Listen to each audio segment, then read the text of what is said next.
tendremos la dicha y alegría cristiana de asistir a la presentación de 3 ensayos de psicología del doctor Jordán Abud, un libro que a nuestro juicio, y que el lector amigo seguramente compartirá, se encuentra plagado de iniciativas, desarrollos y embates capaces de fortalecer los cimientos de la psicología y psicoterapia realista, como al mismo tiempo desnudar y debilitar las incongruencias, limitaciones y equívocos en que podemos caer presos todos aquellos que intentamos profesar la noble ciencia de la psicología, como asimismo el señero arte de la psicoterapia. La presentación de este libro estará a cargo del vicepresidente de la Asociación de Psicología Realista Argentina, ECHEOMO, Santiago Vázquez. Es profesor y licenciado en Psicología por la Universidad Nacional de San Luis y doctorando en Filosofía por la Universidad Nacional de Cuyo. En la actualidad se encuentra próximo a defender su tesis doctoral, la cual ha tenido como tema de estudio el pensamiento de Barrio Póntico. Asimismo, es becario doctoral y postdoctoral del CONICET, autor de artículos publicados en revistas del país y del exterior, y profesor en la carrera de licenciatura en Filosofía de la Universidad Nacional de Cuyo y de la licenciatura en Psicología de la Universidad Nacional de Mendoza.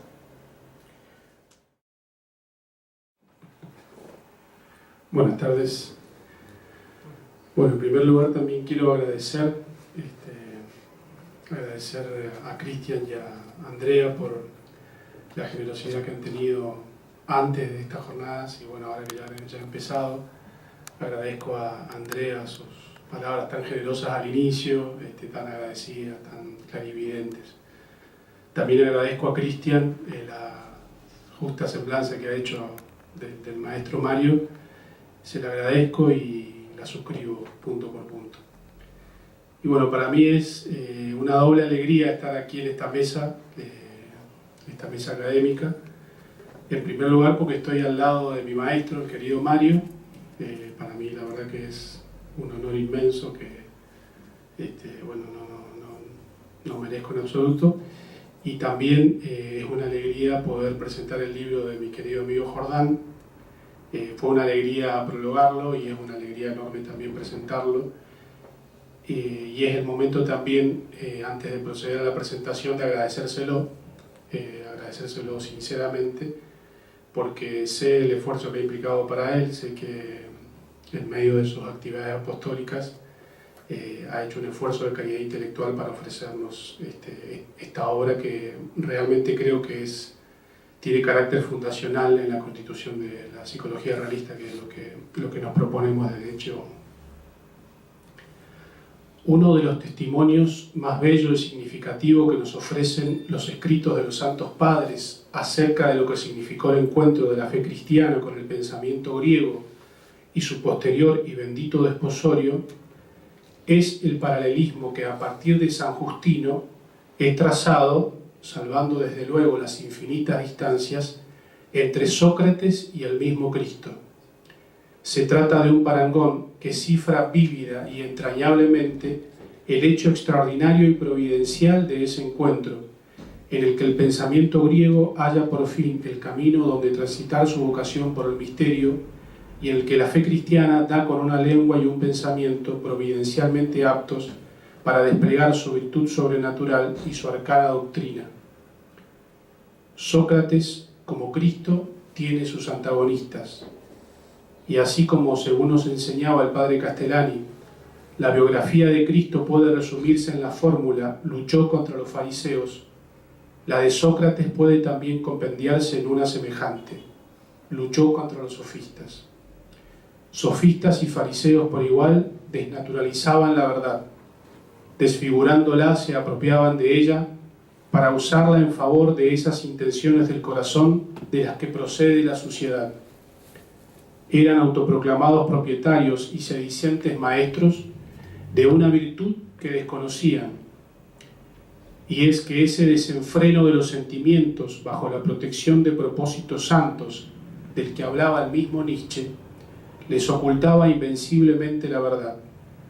Una verdad que, como enseñaban los santos padres, es leche y miel que mana en aquella tierra prometida que solo el largo peregrinaje en el desierto alcanza. Sofistas y fariseos por igual habían extraviado el verdadero significado de lo que hacían y decían. Se habían hecho ciegos a la idea, al principio espiritual que debe presidir toda conducta. Que Platón, continuando la inspiración divina de su maestro, ejerciera durante toda su vida una verdadera militancia a favor del eidos, se comprende a la luz de esta trágica ceguera de sus contemporáneos. Si una definición de filosofía es posible deducir de este afán y de esta militancia socráticas, es la que Jordán Bruno Yenta, tan presente aquí entre nosotros, es la que Jordán Bruno Yenta Moredó. La filosofía es el arte supremo de las definiciones.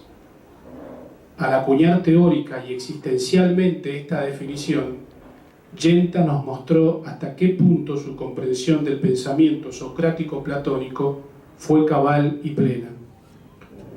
Cuando Sócrates corrige, por ejemplo, al joven Menón, discípulo del sofista Gorgias, enseñándole los modos en los que algo puede y no ser definido y cuáles son las preguntas inaugurales que la inteligencia debe plantearse, le está enseñando primero hacia dónde debe dirigirse sostenidamente la atención y la atención del alma, a la idea, al eidos, al hiperuranium topon, a las realidades celestes, que no hacia el modo más efectivo de ejercer un oficio remunerativo, aunque este sea el de la presunta enseñanza de la virtud, que de acuerdo al modelo sofístico que Menón tiene en su cabeza. Es decir, la filosofía, la disciplina, la sabiduría que debe fundar la práctica psicológica, la filosofía es, en primer lugar, definición de la propia vida, del propio ser hombre. ¿Acaso sea la fórmula peregrino de lo absoluto, acuñada por aquel insobornable león francés, la que mejor contempla aquí género y diferencia específica? Fue esta, en efecto, la definición socrática y gentiana. Y es por y en esta definición primera que afrontaron ellos y debemos afrontar nosotros la búsqueda de la definición metafísica en todos los ámbitos. Esta vocación socrática nos permite una inicial y justa contextualización de la presente obra. Si hay una aspiración común que anima los tres trabajos que aquí presentamos, es esa que brota de aquella primaria enseñanza del maestro de Platón, la de definir. Cuando la inteligencia busca definidamente la verdad, toparse con la psicología contemporánea implica asomarse a un saber que de forma creciente ha prescindido del arte de definir, en la certeza de que dicho arte constituye un pasatiempo ocioso que no tiene ninguna proyección en la práctica de la psicología. Desde luego, y en virtud de la naturaleza inevitablemente filosófica de la inteligencia humana, esta prescindencia tiene como condición de posibilidad una definición que en este caso ciertamente es errónea y además frecuentemente no consciente. La presente obra, además de poner en evidencia la necesidad perentoria de practicar en la psicología el arte de definir, desnuda los prejuicios ideológicos que operan al interior de esta ciencia, mostrando cómo ellos, en tanto definiciones erróneas, por un lado desnaturalizan el descubrimiento de hechos científicamente relevantes y por otro animan a muchos de sus portadores a esgrimir, a partir de la interpretación falaz de tales descubrimientos, conclusiones tan audaces como necias. Cuando el lector se anoticie, por ejemplo, al leer el tercero de los trabajos que aquí se publican, de alguno de los indignos brulotes del neurocientista Diego Golombek, comprenderá mejor a qué nos referimos. Que el arte de definir encuentre un justo paralelo en el oficio de manejar la espada es algo que nos enseñó el autor de la Carta a los Hebreos y que aún nos muestra aquí, cuando se aplica, movido por aquella cólera justa del militante socrático cristiano, que ve ofendida la verdad, a la crítica del libro del laureado neurocientista argentino. La piedra diamantina de la verdad metafísica es lanzada contra la frente arrogante de un falso Hayán que los filisteos y los israelitas traidores han agigantado, inflándolo con australes laureles. Recuerdo aquí que Diego Golombek, a quien se destina la crítica que compone el tercer ensayo de este libro, fue premiado por la Universidad Austral por un material audiovisual que hizo acerca del libro Albedrío, un video en el que campean algunos de los errores ideológicos que Jordán denuncia aquí en el libro, que se centra en la crítica del libro Las neuronas de Dios, de Diego Golombek. Golombek es tributario del perenne tic positivista que lamentablemente padecen las neurociencias, según creo. Las neurociencias, como recién decía, descubren hechos que son muy relevantes desde el punto de vista científico. De hecho, Golombek en este material tan premiado realiza experimentos, ciertamente con un matiz didáctico, pero que son muy interesantes. El problema son las conclusiones a las que arriba a partir de lo que esos descubrimientos le demuestran. Pero bueno, Golombek yo creo que es tributario de este prejuicio materialista que opera tan fuertemente en el seno de las neurociencias y que a veces limita mucho las conclusiones a las que arriban los neurocientíficos, que descubren cosas que son innegablemente relevantes para la psicología.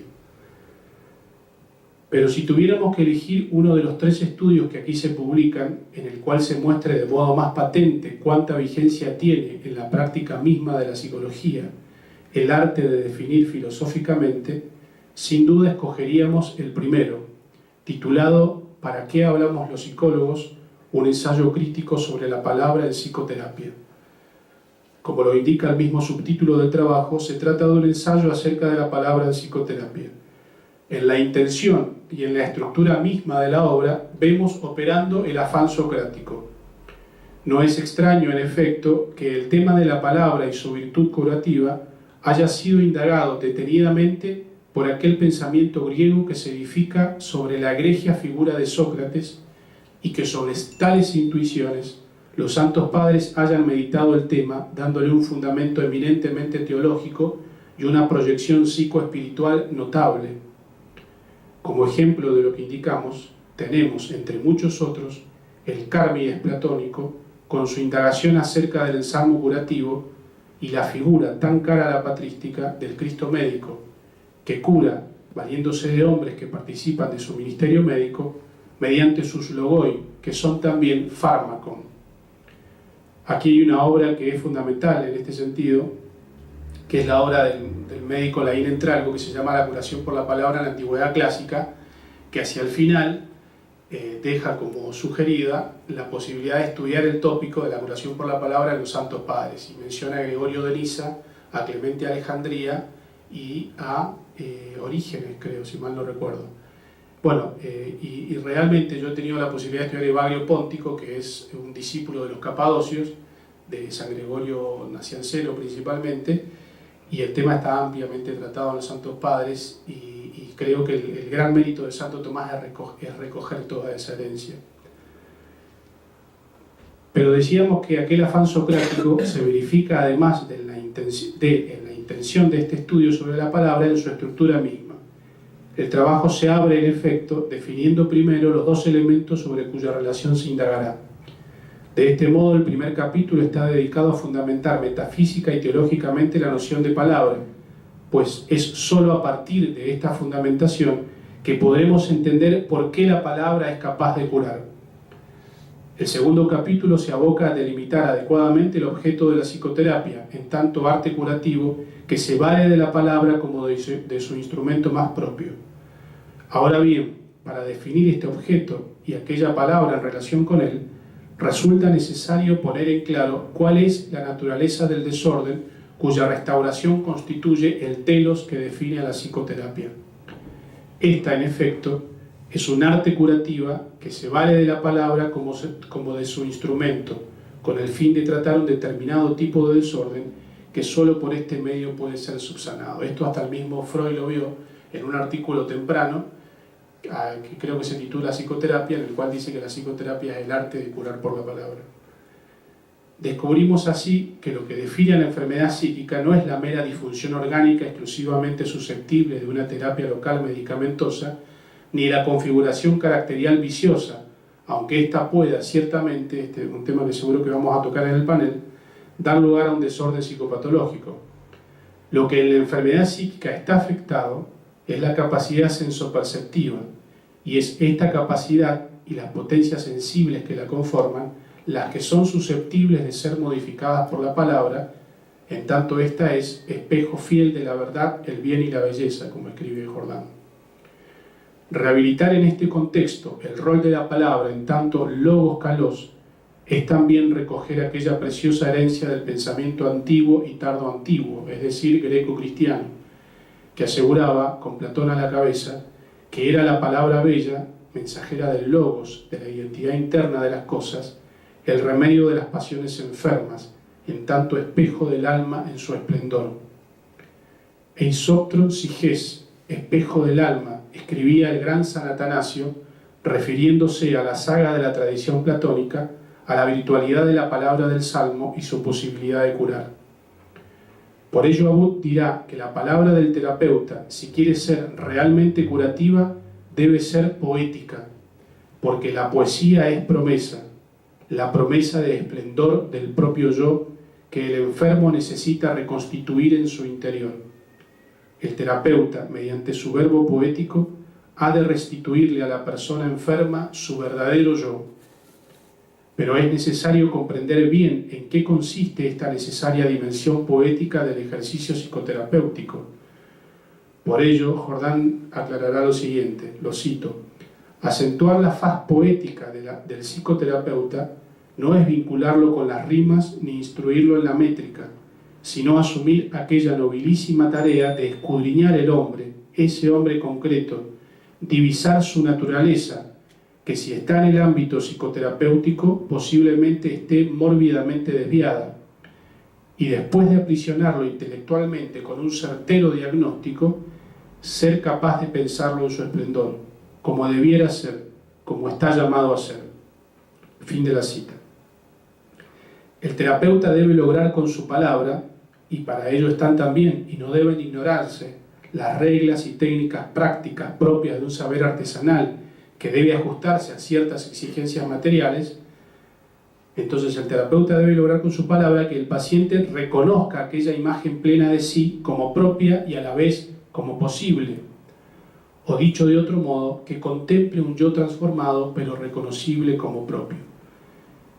Esta idea que trabaja Jordán en su libro se ve confirmada en un experimento que se hizo hace unos años, creo que en la Universidad Nacional de Chile, en el que se indagaron segmentos de conversaciones terapéuticas a fin de visualizar en qué momento de una intervención del terapeuta el paciente experimentaba un cambio emocional. El trabajo y el proyecto en general utiliza términos propios de la lingüística moderna: actos de habla, palabra performativa, intervención ilocutiva. Bueno, la intervención ilocutiva es la que ejerce un efecto que modifica la disposición emocional del paciente. Pues bien, estos segmentos de conversaciones terapéuticas que se analizaron mostraban que ante la intervención del terapeuta el paciente experimentaba una modificación emocional cuando se veía precisamente reflejado de un modo u otro en la palabra del terapeuta. El paciente debía reconocerse a sí mismo en la palabra del terapeuta. Creo que es una experiencia científica que abona esta idea que Jordán trabaja en el libro. Este trabajo sobre la palabra, además de las ricas conclusiones a las que arriba, deja caminos abiertos, sugerencias y expectativas que en muchos sentidos son cumplidas en el segundo de los estudios aquí editados, titulado Aproximación a los escrúpulos, un estudio del trastorno obsesivo-compulsivo en la vida moral. Este trabajo aborda más frontalmente la cuestión del trastorno psíquico desde una perspectiva novedosa y original, que ya se insinuaba claramente en aquel estudio sobre la palabra.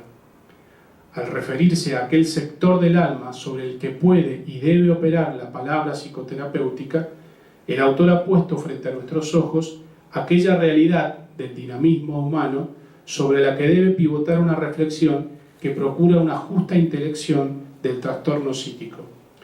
Nos referimos a la vida sensible, entendida en el sentido clásico de realidad somatopsíquica, compuesta por hábitos y operaciones surgidos de la interacción y causación recíproca de la operación cognitiva de los sentidos internos y el movimiento pasional concomitante del sector apetitivo del alma. Pues bien, el trabajo sobre los escrúpulos, que aparece aquí como el segundo gran aporte de Abud, entra de lleno en este importantísimo y fundamental tópico. Nuevamente, y es necesario insistir sobre ello, el interés concreto por un trastorno bien identificado no hace olvidar al autor que es necesario contextualizar y fundamentar filosóficamente la reflexión si lo que se quiere es comprender últimamente qué está afectado en quien padece este y otros desórdenes psíquicos y de qué modo esta afección repercute en todo el dinamismo humano. La cuestión puntual de los escrúpulos, entendidos como expresión en el plano moral del trastorno obsesivo-compulsivo, no se aborda sin reconstruir antes una arquitectura antropológica que otorgue las claves teóricas categoriales para comprender el dinamismo del padecimiento obsesivo de los escrúpulos. Pero esta reconstrucción no es una exposición manualística de remanidos y archisabidos conceptos antropológicos. Se trata de ir viendo en las elaboraciones tomasianas acerca de los sentidos internos y del conocimiento humano en general, la clave de comprensión de la enfermedad psíquica. De este modo, el contenido del trabajo, distribuido en 8 apartados, permite, no obstante, una esquematización tripartita, útil a los fines explicativos.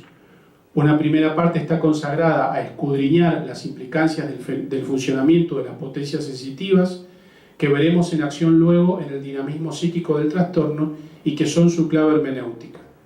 Una segunda está dedicada a la clínica del trastorno obsesivo-compulsivo, con la descripción y sintomatología que la ciencia psicológica contemporánea ha realizado de este trastorno. Finalmente, la tercera, por cierto la de mayor riqueza, en la que todo el desarrollo anterior es aplicado originalmente a la comprensión de los escrúpulos, entendidos como expresión en el plano moral del trastorno obsesivo-compulsivo. Debemos subrayar, ponderar y celebrar el intento exitoso de Abud de mostrar la vigencia de la visión tomista del psiquismo, como aquella luz élfica que permitía a los seres tolkienianos penetrar en parajes oscuros y enfrentar temibles criaturas, o como aquella pupila penetrante con que el relator dostoyevskiano se sumergía en el subsuelo del alma. Abud horada la opacidad de la enfermedad psíquica con la luz poderosa, inextinguible y vivificante de aquella perspectiva antropológica.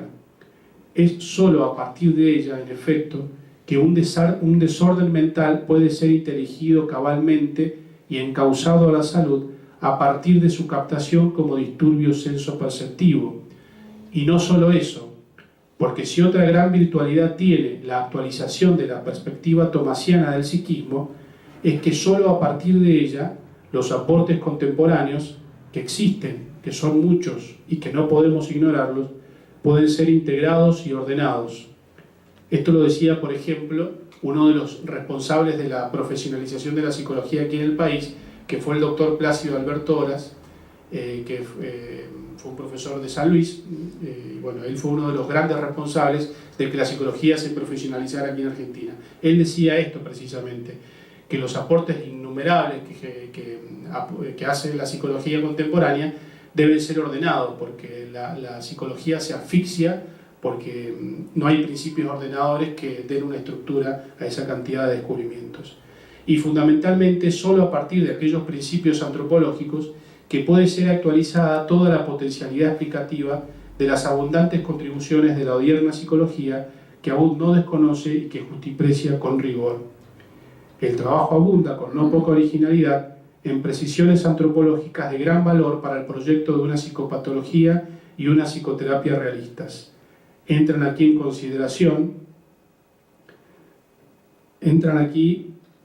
Entran aquí la consideración, de primaria importancia de la unidad del dinamismo humano y el abordaje crítico del redescubrimiento parcial que del mismo ha hecho la psicología cognitiva.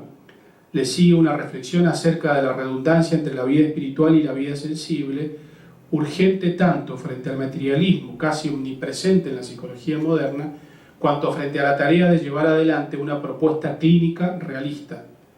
El autor profundiza además en esta sección en la noción de hábito, un antiguo concepto que se muestra en toda su fecundidad al aplicarse a la comprensión de la patología de que el autor se ocupa.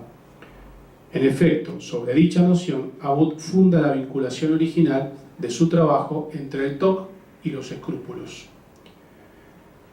Pero permítasenos ponderar entre estas precisiones antropológicas que constituyen la clave de bóveda para acceder al laberinto de la psicopatología, lo que tiene que ver con las implicancias de las funciones de la cogitativa, de la que nuestro autor se ocupa un poco más adelante. Las funciones que Santo Tomás ascribe a este sentimiento interno poseen un cúmulo de consecuencias prácticas y proyecciones teóricas que interesan supremamente a la psicología. La cogitativa tiene a su cargo la función del juicio valorativo. Ella percibe el carácter de conveniencia o nocividad de las cosas y por lo tanto su operación configura y organiza el significado personal que las cosas tienen para el sujeto y es su acto el responsable del desencadenamiento de las emociones. Este tema está muy presente en la psicología contemporánea, sobre todo en las corrientes cognitivas y las corrientes cognitivas constructivistas que hablan muchísimo del significado y de la importancia que tiene ese significado en el desencadenamiento de las emociones. Atender a todas estas funciones, que ciertamente no son las únicas de la cogitativa, implica reconocer en el acto de la cogitativa aquello que en la enfermedad psíquica puede estar afectado. El sujeto valora erróneamente la realidad y por tanto su respuesta emocional frente a esa realidad no es la adecuada.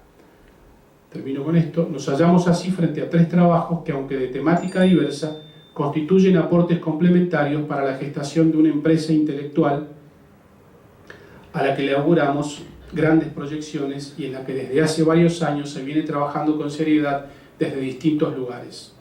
Nos referimos a la rehabilitación de una psicología realista que, asentada firmemente en el cimiento de la antigua y siempre nueva ciencia del alma, es capaz de profundizar en aquella riquísima doctrina del psiquismo inferior y también de descender a la realidad del trastorno psíquico, explicándolo y definiéndolo con precisión, y actualizar en el campo de la clínica todas las proyecciones prácticas de los desarrollos tomasianos acerca de la vida sensible. Pero volvamos al inicio para ya concluir.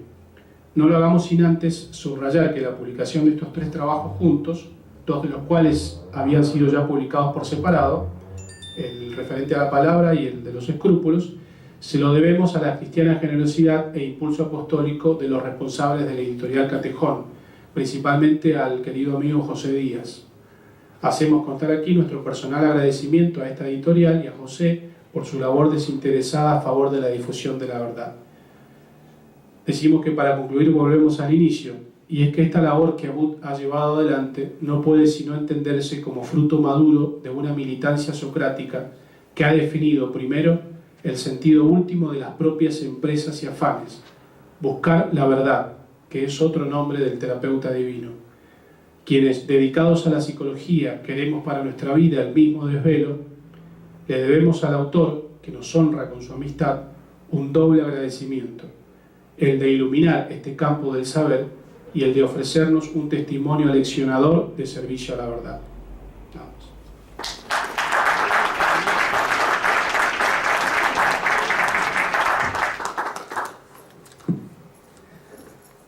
Bueno, buenas tardes. Intentaré ser lo más breve posible. Por un lado, porque no estaba programado que yo esté sentado al menos en la presentación del libro, pero me pareció una descortesía de no acompañar. Y simplemente quisiera detenerme brevemente en dos cuestiones. Por un lado, en esbozar una justificación de cada uno de los trabajos, y en segundo lugar, como no puede ser de otra manera, en agradecer. Bueno, como dijo mi querido amigo Santiago con exageradas palabras y con un concepto inmerecido. Bueno, él nombró estas tres obras que efectivamente, por supuesto que tienen diferencias cronológicas. Dos ya se reeditaron esta obra, en 3 ensayos de psicología. ¿Para qué hablamos los psicólogos? Lo que intentamos hacer en su momento fue colaborar, si se pudiera, en la no desnaturalización de la palabra. Poner a punto filosóficamente, teológicamente y psicológicamente la palabra es una tarea que tenemos urgente los psicólogos. Entre otras cosas, porque hay hasta expresiones de lenguaje, de expresiones cotidianas, como el hecho de decir trabajamos con la palabra, que el solo hecho ya de aceptar esa terminología, un poco podríamos decir que ya la desnaturaliza, porque se trabaja con las herramientas y propiamente la palabra es algo más que una herramienta. Entonces es una tarea que, como bien decía Santiago, tenemos que seguir investigando y tratando de ver en qué podemos colaborar con esta ciencia, cuál es el lugar, el estatuto de la palabra, porque además va de la mano, es decir, definir propiamente la palabra va de la mano a la definición del objeto propio de la psicoterapia. Si es cierto que quienes nos ocupamos de la tarea psicoterapéutica debemos valernos del verbo, de la palabra, bueno, también tendremos que saber cuál es ese objeto propio, esa tarea de la cual el psicoterapeuta se ocupa. Si no, nos vamos a encontrar que nos falta uno de los dos términos. Seguramente esta cuestión de qué nos ocupamos va a surgir en más de una oportunidad en las actividades que continuarán de nuestro congreso. ¿Cuál es la tarea propia? Pero no podemos seguir hablando demasiado de la palabra si no la definimos y si tampoco sabemos finalmente de qué debe ocuparse un terapeuta. En segundo lugar, el trabajo de los escrúpulos, la aproximación a los escrúpulos. Y acá también tomo lo que dijo Cristian acerca de Santo Tomás y del espíritu del tomismo, y de nuestro maestro Mario como un tomista o como quien nos ha enseñado a amar a Santo Tomás y a amar el tomismo. En el tema de los escrúpulos, uno de los objetivos fue tomar nota lo más sistemáticamente posible de los cuantiosos aportes de la psicología moderna sobre el trastorno obsesivo compulsivo. Es decir, hay mucho para, de alguna manera, criticar o recibir con una estructura crítica, pensando en la palabra crítica no en sentido negativo, sino en someterlo a una prueba de validez a lo que dice la psicología moderna de las obsesiones, de los ritos, de las compulsiones, del TOC. Sí, hay muchísimo.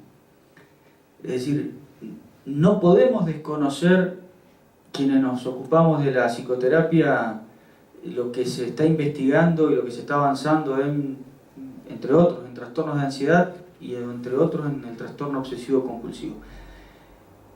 Entonces, por un lado, el objetivo de ese trabajito fue ver qué es lo que dice la ciencia moderna, que es mucho y muy interesante, pero hacerlo con una estructura, una forma mental clásica, una antropología que no desvirtúe aquellos descubrimientos que se hacen y que tienen una utilidad, una eficacia curativa real, aparte constatable. Y el segundo objetivo de ese trabajo fue que sea nuestra modesta manera, como psicólogos, en nuestra tarea, de acompañar por un lado a quienes sufren esto, que es un verdadero tormento en vida, los escrúpulos, el trastorno obsesivo compulsivo en general, pero los escrúpulos en particular, porque los escrúpulos son las obsesiones en la vida moral. Y si ya la obsesión es angustiosa para el paciente porque la simetría, el orden, la limpieza, los pensamientos intrusivos son angustiosos, multipliquen ese escrúpulo, yo diría esa obsesión casi al infinito en el escrupuloso, porque en el escrupuloso las verdades que lo atormentan o los pensamientos que lo atormentan son de orden, podríamos decir, sobrenatural o religioso. Entonces, una cosa es estar incómodo porque quedaron desalineados los platos en la mesa, y otra es convivir con un desorden, un disturbio vinculado a la propia condenación y a la culpa, de salida de cauce, y es un verdadero infierno para el que lo padece. Entonces la segunda intención era o es acompañar a quienes sufren eso y tratar de dar una mano, si se pudiera, a quienes deben ocuparse, que son principalmente los sacerdotes, que bien conocen todos en su práctica, en las confesiones y en su acompañamiento espiritual, lo que es acompañar permanentemente a alguien que padece los escrúpulos. Y la intención del tercer trabajo, del tercer ensayo, Las neuronas de Diego, que efectivamente, como decía Santiago, es una crítica al libro Las neuronas de Dios, de Diego Golombek. Bueno, por un lado, también como ya se dijo, y estoy seguro que se va a seguir haciendo esta referencia en el panel, a las neurociencias, por un lado el objetivo desde luego que era tomar nota de la importancia de las neurociencias aún en el desarrollo de la psicología nuestra, la psicología realista. No se pueden desconocer las neurociencias si se quiere llevar adelante una práctica psicoterapéutica seria, porque sería seguir concediendo o tributando al dualismo cartesiano. Pero por otra parte, desde luego que la intención fue salir al cruce al error, por un lado, y por qué no también a quienes de alguna manera lo encarnan de forma bastante descarada y a veces ornamentados detrás de títulos y de honores que no vienen mal cada tanto. Y también lo pido públicamente para mí, cuando uno macanea o miente, es bueno que nos corrijan rápidamente, en primer lugar también por el bien nuestro, y segundo, por el daño que se hace. Por eso en realidad este trabajo, sí, la intención es desenmascarar el error, y si se pudiera corregir al que yerra. Yo le mandé este trabajo a su autor, pero hasta ahora es algo que tenga la bandeja de entrada llena, pero no me ha contestado nada. Dios dirá cuál es el bien que se hace con estas cosas. En nuestro caso, por supuesto, son los poquitos panes y peces que uno pone al servicio y que Dios, en todo caso, será el que sabrá qué hacer con ellos y multiplicarlos si valiera la pena. En último lugar, quiero agradecer, cómo no hacerlo. Ya en este congreso ya tenemos muchas más cosas para agradecer, pero por lo pronto, para no alejarme tanto de la presentación del libro en sí, bueno, por un lado, ya lo nombró Santiago, al querido amigo José Díaz, el responsable de la editorial Catejón, que llevó adelante la edición del libro. También Mario hizo el prólogo de la primera edición del trabajo sobre la palabra en psicoterapia, para que hablamos los psicólogos. Así que Mario, aparte de formarnos y formarme a mí en particular desde cuando estaba aprendiendo a leer y escribir, ya me tuvo que aguantar semanalmente en la casa, así que bueno, y aparte de todo, se tuvo que tomar el trabajo de prologar esta primera edición. Agradecer al padre Luis González Guerrico, que prologó el trabajo sobre los escrúpulos. Bueno, y al querido amigo a Santiago, que tuvo el triple trabajo de hacer la introducción a los tres trabajos en esta reedición. Pero finalmente no podemos dejar de agradecer a quienes conforman un poco el espíritu de lo que queremos hacer con la asociación Echehomo. Es decir, por un lado, agradecer a toda la tradición grecolatina y cristiana, si algo no tenemos intención con nuestra asociación es ser originales. Hay tanto para hacer con lo que hemos recibido, y en este ámbito podríamos decir muchas más cosas, pero me restringo solo a lo doctrinario. Pero tanto que hemos recibido, y que hace que la comunión de los santos, de los muertos que en realidad están vivos y que deben estar vivos en nuestras inteligencias y nuestras voluntades. Entonces, ¿cómo no agradecer a quienes constituyen la doctrina perenne? Por supuesto que en eso Santo Tomás es una columna central, pero ¿cómo no agradecerle a los griegos que sembraron la semilla del verbo? ¿Cómo no agradecerles a los grandes tomistas del siglo XX? Entre otros, bueno, el centro que dirige el querido Cristian. ¿Cómo no pensar en Piper, en Gilson, en la antropología de Maritain? ¿Cómo no pensar en aquel legado que hay tanto para hacer y que tienen tanto para decirle a la psicología?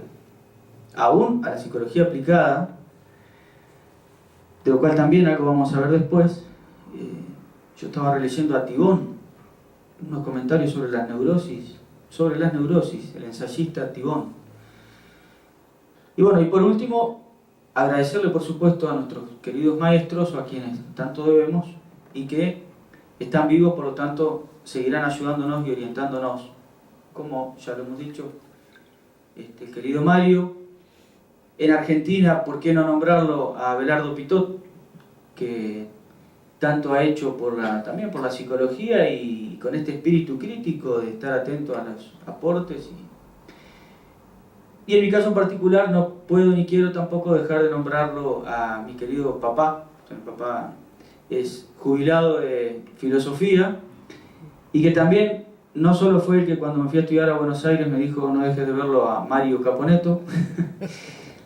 Así que agradecerle a él, y que tomando lo que dijeron al inicio, de que estos días, estas actividades sean también un poco aislarnos y olvidarnos de las utilidades, las urgencias, los problemas que todos tenemos y lo que dejamos, y detenernos un poco a contemplar la verdad y compartir estas horas juntos. Me acordaba inevitablemente de mi papá porque él está jubilado como docente, y todos me preguntan, pasaron 30 promociones por sus clases de secundario, y ¿qué hace tu papá? No, nada de lo que el mundo hace, lo que siempre quiso hacer. Se levanta, reza, lee y contempla, y después está con los nietos que cada tanto les llevamos para que... pero sigue siendo un filósofo.